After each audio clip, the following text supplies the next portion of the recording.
उड़ गई हैं सुगनुआ एक दिन पिंजरा के छोड़ के। जय हिंद दोस्तों, आपका हमारे YouTube channel study with Yogesh sir में स्वागत है। आज का जो हमारा क्लास 12 का अगला टॉपिक है वो है वैद्युत क्षेत्र में वैद्युत द्विध्रुव के कारण स्थितिज ऊर्जा। इसका मतलब जब भी आपको स्थितिज ऊर्जा का नाम दिखाई दे, स्थितिज ऊर्जा, ये स्थितिज ऊर्जा किसी भी पदार्थ में कहाँ से आती है? ये स्थितिज ऊर्जा किए गए कार्य, जो हम कार्य करते हैं, वही कार्य ऊर्जा के रूप में पदार्थों में संचित हो जाती है। इसी टॉपिक पे आज हम लेकर चलते हैं। जैसा कि इसमें लिख रखा है हमने कि वैद्युत क्षेत्र में मान लेते हैं ये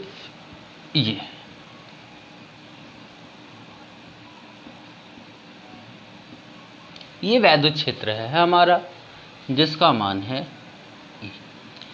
इस वैद्युत क्षेत्र में यदि हम किसी द्विध्रुव को, द्विध्रुव मैंने बताया था पिछली वीडियो में, इस पेन को हम द्विध्रुव मान सकते हैं। और द्विध्रुव में आपको बताया परिभाषा क्या होती है कि इसमें समान परिमाण परंतु विपरीत प्रकृति के दो आवेश होते हैं, एक कोने पर, दूसर के कोने पर होता है। जब इस द्विध्रुव को हम अनंत से किसी वैद्युत क्षेत्र में लेकर आते हैं, तो वैद्युत क्षेत्र में लाने के लिए जो हमें कार्य करना पड़ेगा, वही कार्य ही इस द्विध्रुव की स्थितिज ऊर्जा होगी। अब बात यह है कि हम कार्य को निकालेंगे कैसे? तो ये तो चलिए देखते हैं कैसे निकालते हैं। सबसे पहले आपको कुछ बात समझाते हैं। जैसे मान लेते हैं कि एक द्विध्रुव था हमारे पास, उस द्विध्रुव को हमें इस प्रकार रखना है कि वो पहली चीज तो वैद्युत क्षेत्र की दिशा, यानी कि वैद्युत क्षेत्र की दिशा में हो, और दूसरी चीज द्विध्रुव में जो द्विध्रुव आघूर्ण P होता है, ये भी सदिश राशि होती है जिसका मान 2L × Q होता है। इस द्विध्रुव आघूर्ण P की दिशा हमेशा ऋण ध्रुव से धन ध्रुव की ओर होती है। अर्थात हमें द्विध्रुव को वैद्युत क्षेत्र के भीतर लाने से पहले इस बात का ध्यान रखना होता है कि इसका जो द्विध्रुव आघूर्ण P होगा, द्विध्रुव आघूर्ण P की दिशा भी वैद्युत क्षेत्र की दिशा में होनी चाहिए। वैद्युत क्षेत्र को अगर हम देखें तो ये हमारा वैद्युत क्षेत्र वेस्ट से ईस्ट की ओर है, यानी कि पश्चिम से पूर्व की ओर है। अर्थात इस द्विध्रुव को हम इस प्रकार लाएं कि वैद्युत क्षेत्र की दिशा में भी ही द्विध्रुव आघूर्ण P की दिशा होनी चाहिए। तो इसके लिए जैसा कि मैंने बताया कि द्विध्रुव आघूर्ण जो दिशा होती है वो ऋण ध्रुव से धन ध्रुव की ओर होती है। अर्थात ये आपका होना चाहिए ऋण और ये होना चाहिए आपका धन। और हम जानते हैं कि द्विध्रुव की पूरी लंबाई होती है 2L। जैसे ही ये ऋण वाला ध्रुव वैद्युत क्षेत्र में प्रवेश करेगा, वैसे ही धन वाला नहीं करेगा, क्योंकि धन और ऋण के बीच की दूरी कितनी होती है? 2L होती है। अब ये यहाँ से जैसे ही आगे बढ़ेगा, जैसे मान लेते यहाँ पहुँचा हमारा द्विध्रुव, ये ऋण था और ये धन था। ऐसी स्थिति में अगर हम ध्यान से देखें तो अब ऋण वाला वैद्युत क्षेत्र में चलना प्रारंभ कर दिया, लेकिन धन वाला नहीं किया। मान लेते हैं द्विध्रुव हमारा यहाँ पर पहुँच गया। अगर अब हम देखें तो द्विध्रुव का ऋण सिरा तो वैद्युत क्षेत्र में इतनी दूरी चल चुका है, यहाँ तक चल चुका है, लेकिन धन वाला सिर्फ वैद्युत क्षेत्र में ये थोड़ी सी यहाँ से लेकर यहाँ तक वाली दूरी ही चला है। अर्थात कहीं न कहीं देखा जाए तो ऋण वाला ध्रुव ज़्यादा दूरी तय कर रहा है और धन वाला उससे हमेशा कितना पीछे है? 2L, क्योंकि ये फिक्स है कि अगर मैं ऐसे पेन लेता हूं और बोल दूं इसकी लंबाई 2L है और यहां से अगर चलना स्टार्ट करूं तो वैद्युत क्षेत्र को ई माइनस वाला टच कर गया, लेकिन अभी सफ़ेद वाला यानी कि जो प्लस हम मान रखे हैं, यानी कि आप ऐसा देख सकते हैं सफ़ेद वाला हिस्सा तो अभी 2L दूरी पर है। जब माइनस वाला हिस्सा यहाँ पहुँचेगा, यहाँ, तो वैद्युत क्षेत्र के भीतर ये माइनस वाला इतनी दूरी चल चुका होगा, लेकिन प्लस वाला तो अभी अभी प्रवेश किया है। अब ये बात मैं क्यों बता रहा हूँ? ये बात इसलिए बताते हैं बेटा क्योंकि अगर हम कहें कि ये द्विध्रुव है तो द्विध्रुव में दो आवेश होंगे, एक ऋण वाला और एक धन वाला। धन वाले आवेश पर जो बल लगेगा वो लगेगा, अगर मान लो यहाँ पे हम बनाते हैं और ये हमारा ऋण हुआ और ये हमारा धन हुआ, तो ऋण वाले को कौन खींचेगा या ऋण वाले पर बल किस दिशा में लगेगा, आपको समझाते हैं। अगर वैद्युत क्षेत्र वेस्ट से ईस्ट की तरफ है तो इधर होंगे धन आवेश, इधर होंगे ऋण आवेश।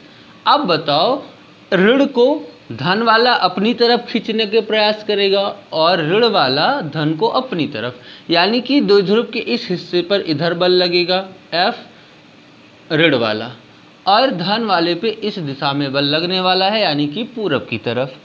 इन दोनों पर आवेश की मात्रा Q माइनस में और Q प्लस में समान होती है, अर्थात बल का भी मान क्या होगा, समान होगा, क्योंकि हम F बराबर जानते हैं Q इंटू ई होता है। तो वैद्युत क्षेत्र चूंकि द्विध्रुव बहुत सूक्ष्म होता है तो इतनी दूरी में, इतनी कम दूरी में वैद्युत क्षेत्र का मान परिवर्तित नहीं होता है। तो ऐसी स्थिति में इन दोनों पर बल समान लगेंगे, लेकिन उनकी दिशाएं क्या होंगी, विपरीत होंगी। तो जितने बल से ये अपनी तरफ पीछे की तरफ ढकेल रहा है उतने ही बल से ये अपनी तरफ खींच रहा है, अर्थात इस द्विध्रुव को वैद्युत क्षेत्र के भीतर ले जाने में हमें कोई कार्य नहीं करना पड़ रहा है, क्योंकि एक उधर से खींच रहा है एक इधर से खींच रहा है, दोनों का बल बराबर है। जब बल बराबर है तो यानी कि ना तो वो उधर जा रहा है ना तो इधर, यानी कि हम शून्य बल यानी कि थोड़ा सा भी बल लगा देंगे तो ये अपने स्थान से विस्थापित हो जाता है। तो ऐसी स्थिति में जब बल का मान यानी कि बल तो शून्य लग रहा है तो कार्य कहाँ से होगा, क्योंकि कार्य का सूत्र तो होता है कार्य बराबर बल गुणे बल की दिशा में विस्थापन। बल तो शून्य हो गया यानी कि W क्या शून्य होगा, और जब कार्य शून्य हो जाएगा तो इसकी स्थितिज ऊर्जा भी शून्य हो जाएगी।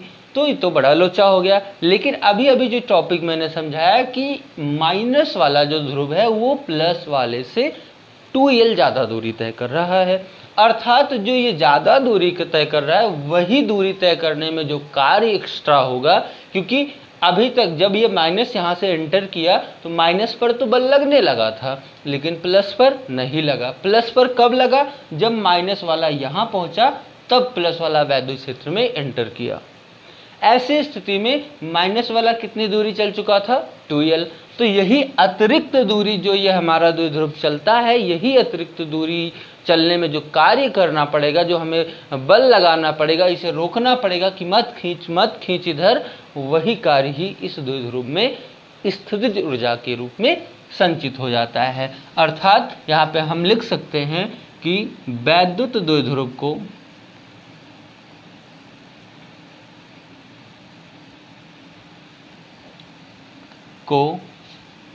अनंत से वैद्युत क्षेत्र में लाने में किया गया कार्य, ये कार्य क्या होगा,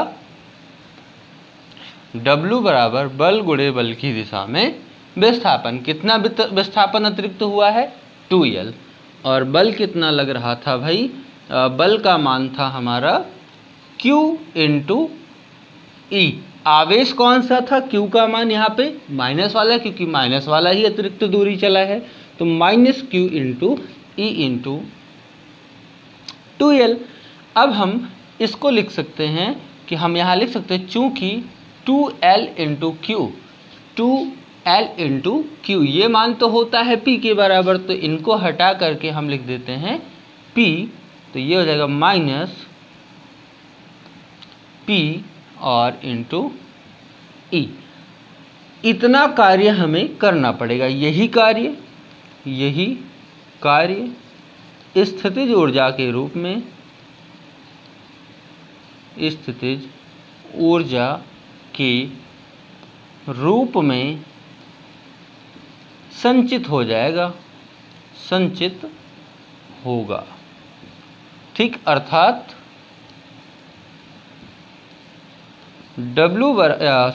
U बराबर माइनस P इंटू ई। ठीक, इतनी ऊर्जा तो उसको लग गई भैया, या इतनी ऊर्जा उसमें संचित हो गई सिर्फ क्या करने में, द्विध्रुव को अनंत से वैद्युत क्षेत्र के भीतर लाने में। यदि हम कहें द्विध्रुव को, यदि द्विध्रुव को